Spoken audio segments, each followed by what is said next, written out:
একটা মন্দিরে এক বৃদ্ধ ভিখারি প্রতিদিন দেখতেন ভগবান শ্রীকৃষ্ণ মূর্তিরূপে সারাদিন দাঁড়িয়ে থাকতেন। একদিন তিনি ভগবানকে বললেন, প্রভু, আপনি দাঁড়িয়ে থাকতে থাকতে ক্লান্ত হয়ে গেছেন, আজ আমি আপনার জায়গায় দাঁড়াই আর আপনি একটু বিশ্রাম নিন। ভগবান রাজি হলেন, তবে একটা শর্ত দিলেন, যাই ঘটে যাক না কেন তুমি কোনো কিছুতেই হস্তক্ষেপ করবে না বা মুখ খুলবে না, যা দেখছো তা শুধু দেখে যাবে। ভিখারি রাজি হয়ে গেলেন। মন্দিরে একে একে তিনজন লোক এলো। প্রথমজন একজন ধনী ব্যক্তি, তিনি ভুল করে তার টাকার থলি ফেলে চলে গেছেন। ভিখারি চাইলেও তাকে ডাকতে পারল না। দ্বিতীয় একজন দরিদ্র ব্যক্তি, তিনি এসে টাকার থলিটি পেলেন এবং ভগবানের আশীর্বাদ মনে করে তা নিয়ে চলে গেলেন। ভিখারি ভাবলেন বড় অন্যায় হচ্ছে। তৃতীয়জন একজন নাবিক, তিনি এক দীর্ঘ সমুদ্র যাত্রায় যাওয়ার আগে ভগবানের আশীর্বাদ নিতে ভগবানের দরবারে আসলেন। ঠিক সেই সময় ধনী লোকটি ফিরে এসে পুলিশ নিয়ে নাবিককে চোর সন্দেহে ধরে ফেললেন। এবার ভিখারি আর চুপ থাকতে পারলেন না। তিনি চিৎকার করে বলে দিলেন যে টাকাটা নাবিক নেয়নি, বরং সেই দরিদ্র লোকটি নিয়ে গেছে। তারা হস্তক্ষেপে দরিদ্র লোকটির থেকে টাকা উদ্ধার হলো এবং নাবিক মুক্তি পেল। ভিখারি ভাবলেন তিনি খুব ভালো কাজ করেছেন। এবার ভগবানের আসল পরিকল্পনা শুনুন। দিন শেষে ভগবান ফিরে এসে বললেন, তুমি তো সর্বনাশ করে দিলে। আমার শর্ত ছিল তুমি কথা বলবে না। তুমি যা দেখলে তা ছিল আমার পরিকল্পনার একটা অংশ মাত্র। ভগবান বুঝিয়ে বললেন, ওই ধনী ব্যক্তির টাকা ছিল অধর্মের উপার্জিত, তারই অর্থ হারিয়ে যাওয়াই ছিল তার পাপের প্রায়শ্চিত্ত। দারিদ্র লোকটির পরিবার ক্ষুধার্ত ছিল, ওই টাকা পেলে তার পরিবার বেঁচে যেত। সব থেকে বড় কথা, নাবিকটি যদি আজ পুলিশের হাতে ধরা পড়ে কিছুক্ষণ থানায় আটকে থাকতো, তবেই সে তার জাহাজ ধরতে পারতো না, আর সেই জাহাজটি মাঝ সমুদ্রে ডুবে যাওয়ার কথা ছিল। তুমি তাকে বাঁচিয়ে আসলে তাকে নিশ্চিত মৃত্যুর মুখে ঠেলে দিলে। বন্ধুরা, আমরা কেবল বর্তমানের একটা ছোট্ট অংশ দেখি, কিন্তু সেই পরমাত্মা আমাদের অতীত এবং ভবিষ্যৎ সবটাই দেখতে পান। কোনো কাজে আটকে যাওয়া বা মনের মতো না হওয়া মানে এই নয় যে ভগবান আপনাকে ভুলে গেছেন, বরং এর মানে হলো তিনি আপনাকে বড় কোনো বিপদ থেকে বাঁচাচ্ছেন। ভগবানের বিচার প্রক্রিয়া আমাদের সাধারণ বুদ্ধির বাইরে, তাই জীবনের যে কোনো পরিস্থিতিতে হাহাকার না করে ধৈর্য ধরা উচিত। শেষ কথা হলো, না পাওয়া বা হারিয়ে যাওয়া জিনিসের জন্য শোক বা অনুতাপ করবেন না। মনে রাখবেন, আপনার জীবনের লেখক যখন স্বয়ং ঈশ্বর, তখন গল্পের শেষটা অবশ্যই সুন্দর হবে। আপনার জীবনের এমন কোনো ঘটনা কি আছে যা শুরুতে খারাপ মনে হলেও পরে তা আপনার জন্য আশীর্বাদ হয়ে এসেছিল? কমেন্ট করে অবশ্যই জানাবেন।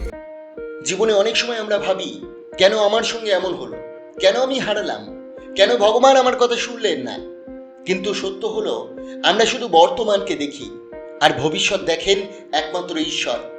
আচার্য চাণক্য বলেছিলেন, যা ঘটেছে তা মেনে নিতে শেখো, কারণ অনেক সময় ঈশ্বর তোমার জন্য এমন পথ তৈরি করেন যা তুমি এখনো বুঝতে পারছো না। আজকের এই গল্প শুধু একটা গল্প নয়, এটা জীবনের গভীর সত্য। আর এই গল্পের প্রতিটি অংশে লুকিয়ে আছে চাণক্যের নীতি, ধৈর্য, কর্মফল এবং ভাগ্যের শিক্ষা। চাণক্য তার প্রথম নীতিতে বলেছেন, সব সত্য সঙ্গে সঙ্গে বোঝা যায় না। অর্থাৎ আচার্য চাণক্য বলেছেন, অধৈর্য মানুষ অর্ধেক সত্য দেখে সিদ্ধান্ত নেয়, আর ধৈর্যশীল মানুষ সম্পূর্ণ সত্য প্রকাশ পাওয়ার অপেক্ষা করে। আমরা অনেক সময় জীবনে তাড়াহুড়ো করে মানুষ আর পরিস্থিতিকে বিচার করি। কারো সাফল্য দেখলে ভাবি ওর জীবন কত সহজ, আবার কারো কষ্ট দেখলে বলি ভগবান অন্যায় করেছেন। কিন্তু আমরা জানি না প্রত্যেক হাসির পেছনে কত লড়াই আছে, আর প্রত্যেক কষ্টের পেছনে কি শিক্ষা লুকিয়ে আছে।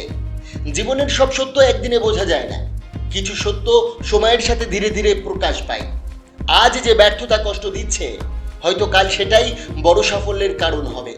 তাই আচার্য চাণক্য বলেছেন, ধৈর্য ধরো, সময়কে কাজ করতে দাও, কারণ সময়ই মানুষকে সম্পূর্ণ সত্য দেখায়। আচার্য চাণক্য তার দ্বিতীয় নীতিতে বলেছেন, সব ধনী সফল নয়, আর সব গরিব ব্যর্থ নয়। অর্থাৎ আচার্য চাণক্য বলেছেন, অসৎ পথে অর্জিত সম্পদ একদিন ধ্বংস হয়ই। আজকের সমাজে আমরা অনেক সময় দেখি কেউ অন্যায় করে খুব দ্রুত ধনী হয়ে যাচ্ছে। তখন অনেকের মনে প্রশ্ন আসে, সৎ থেকে লাভ কি? কিন্তু চাণক্য শেখান, টাকা থাকলেই মানুষ সফল হয় না, কারণ সত্যিকারের সাফল্য আসে শান্তি, সম্মান আর সততার মাধ্যমে। অন্যায় পথে উপার্জিত অর্থ কিছু সময় সুখ দিলেও একদিন তা দুশ্চিন্তা, ভয় আর অপমানের কারণ হয়ে দাঁড়ায়। কারণ মিথ্যার ভিত্তির উপর কখনো স্থায়ী সুখ তৈরি হয় না।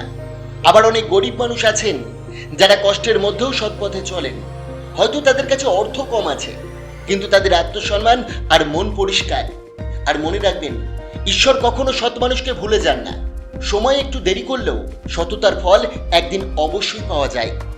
চাণক্য তার তৃতীয় নীতিতে বলেছেন, সবসময় আবেগ দিয়ে সিদ্ধান্ত নেবেন না। অর্থাৎ চাণক্য বুঝিয়েছেন, অতিরিক্ত আবেগ মানুষের বিচার শক্তি নষ্ট করে।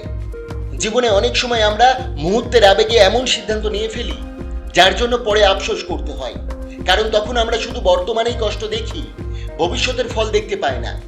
ভিখারু যা দেখেছিলেন তা ছিল শুধু সেই মুহূর্তের সত্য, কিন্তু সামনে কি ঘটতে চলেছে সেটা তিনি জানতেন না।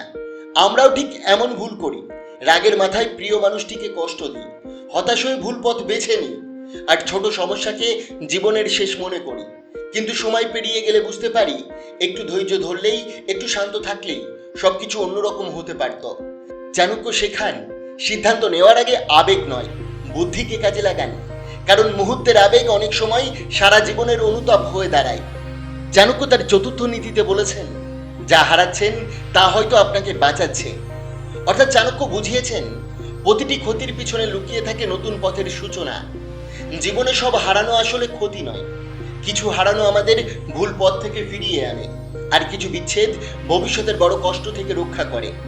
আজ যে চাকরিটা হারিয়েছেন, হয়তো সেটাই আপনাকে ভবিষ্যতের অপমান বা অশান্তি থেকে বাঁচিয়েছে। আজ যে সম্পর্কটা ভেঙে গেছে, হয়তো সেটাই বড় বিশ্বাসঘাতকতার আগে ঈশ্বরের সতর্কতা ছিল। আমরা অনেক সময় যা চলে যায় তাকে অভিশাপ মনে করি, কিন্তু পরে বুঝি সেটা চলে যাওয়াই জীবনের সবচেয়ে বড় আশীর্বাদ ছিল। চাণক্য শেখান, প্রতিটি বন্ধ দরজার পেছনে নতুন একটা রাস্তা অপেক্ষা করে। তাই হারিয়ে যাওয়া সবকিছুর জন্য ভেঙে পড়বেন না, কারণ জীবন অনেক সময় কিছু কেড়ে নিয়ে আমাদের আরো ভালো কিছুর দিকে এগিয়ে দেয়। চাণক্য তার পঞ্চম নীতিতে বলেছেন, ধৈর্য সবচেয়ে বড় শক্তি। অর্থাৎ আচার্য চাণক্য বোঝাতে চেয়েছেন, যে ব্যক্তি ধৈর্য রাখতে পারে সে কঠিন সময়কেও নিজের শিক্ষক বানিয়ে ফেলে। জীবনে সবকিছু সঙ্গে সঙ্গে পাওয়া যায় না। কিছু স্বপ্ন পূরণ হতে সময় লাগে, কিছু সাফল্য আসে দীর্ঘ অপেক্ষার পরে।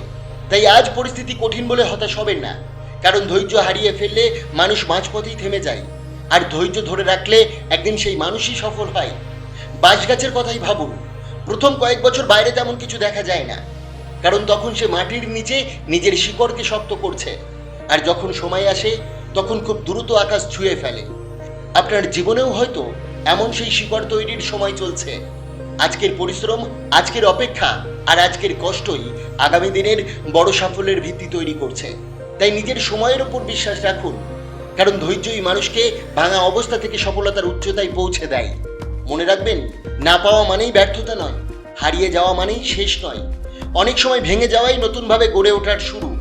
কারণ আপনার জীবনের লেখক যখন স্বয়ং ঈশ্বর, তখন গল্পের শেষটা অবশ্যই সুন্দর হবে। আর আচার্য চাণক্যের একটি গভীর কথা দিয়ে শেষ করছি, জীবনে যা ঘটে তার প্রতিটি ঘটনার পেছনে কোনো না কোনো কারণ থাকে। বুদ্ধিমান মানুষ অভিযোগ নয়, শিক্ষা খোঁজে।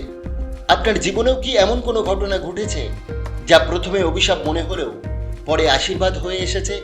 কমেন্ট করে অবশ্যই জানাবেন। অবশ্যই ভিডিওটিকে একটি লাইক করবেন, কমেন্ট করবেন, প্রিয়জনের কাছে শেয়ার করতে ভুলবেন না। আপনাকে অসংখ্য ধন্যবাদ ভিডিওটি শেষ পর্যন্ত দেখার জন্য।